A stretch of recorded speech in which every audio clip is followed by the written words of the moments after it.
Hello बच्चों, good morning.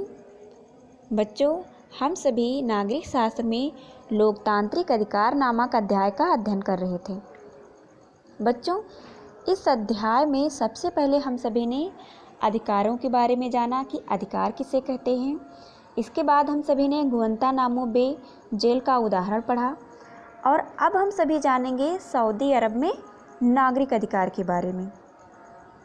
बच्चों, Guantanamo Bay jail का उदाहरण तो मात्र एक अपवाद जैसा है, क्योंकि इसमें हमने पढ़ा कि किस तरीके से एक देश की सरकार दूसरे देशों के नागरिकों के अधिकार का उल्लंघन कर रही है। पर अब सऊदी अरब का उदाहरण देखेंगे, जहां एक वंश का शासन चलता है और वहां की सरकार अपने नागरिकों को कितनी स्वतंत्रता देती है, इस पर गौर करेंगे।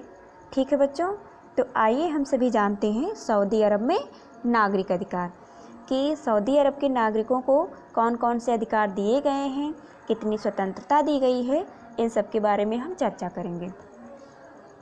तो बच्चों, सऊदी अरब में एक वंश का शासन चलता है और राजा या शाह का चयन करने या उसे बदलने में लोगों की किसी प्रकार की कोई भूमिका नहीं होती।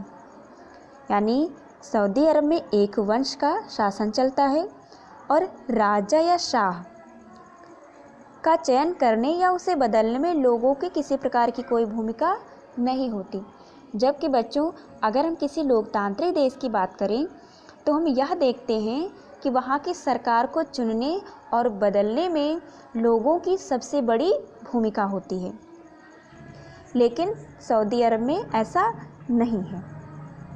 बच्चों, लोग कोई राजनीतिक दल या संगठन नहीं बना सकते। यानी सऊदी अरब के नागरिक ना तो कोई राजनीतिक दल बना सकते हैं और ना ही संगठन बना सकते हैं।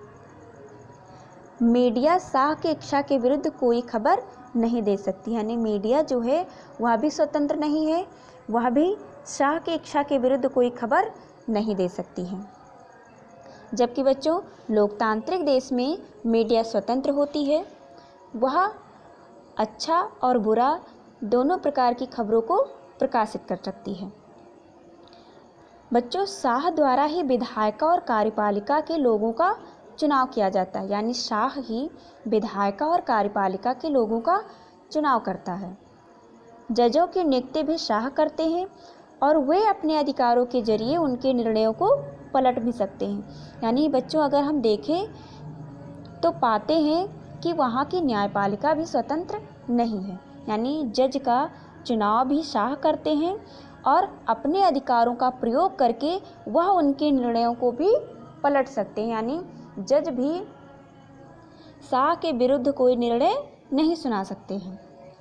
बच्चों, किसी प्रकार की धार्मिक स्वतंत्रता सऊदी अरब में नहीं दी गई है। यानी लोगों को किसी प्रकार की धार्मिक स्वतंत्रता नहीं है।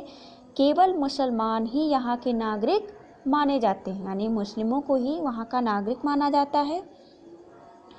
यहाँ पर रहने वाले अन्य धर्मों के लोग घर के अंदर ही अपने धर्म के अनुसार पूजा पाठ कर सकते हैं। यानी अगर सऊदी अरब में किसी अन्य देश के लोग रहते हैं या अन्य धर्म के लोग रहते हैं तो वे अपने घर के अंदर ही अपने धर्म के अनुसार पूजा पाठ कर सकते हैं और उनके सार्वजनिक धार्मिक अनुष्ठानों पर प्रतिबंध, यानी सार्वजनिक रूप से वो पूजा पाठ या अनुष्ठान नहीं कर सकते हैं।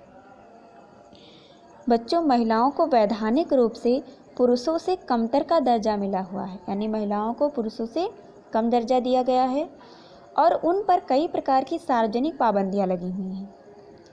पुरुषों को जल्दी ही स्थानीय निकाय के चुनाव के लिए मताधिकार मिलने वाला है, जबकि महिलाओं को यह अधिकार नहीं मिलेगा। लेकिन बच्चों, यह बात केवल सऊदी अरब पर ही लागू नहीं होती। विश्व में ऐसे अनेक देश हैं जहां ऐसी स्थितियां उपस्थित हैं। तो बच्चों, आप सभी ने सऊदी अरब में नागरिक अधिकार के बारे में जाना कि वहाँ के नागरिकों को किस तरीके से अधिकार दिए गए हैं और कितनी स्वतंत्रता और कितनी छूट दी गई है। बच्चों, हम ये सभी उदाहरण इसीलिए पढ़ रहे हैं ताकि हम लोकतांत्रिक अधिकार से इन सभी तानाशाही देशों या गैर लोकतांत्रिक देशों की तुलना करें और पाएं कि एक लोकतांत्रिक देश या उसके अधिकार सबसे बेहतर क्यों हैं। ठीक है बच्चों, तब तक आप सभी इतना समझिए और पढ़िए।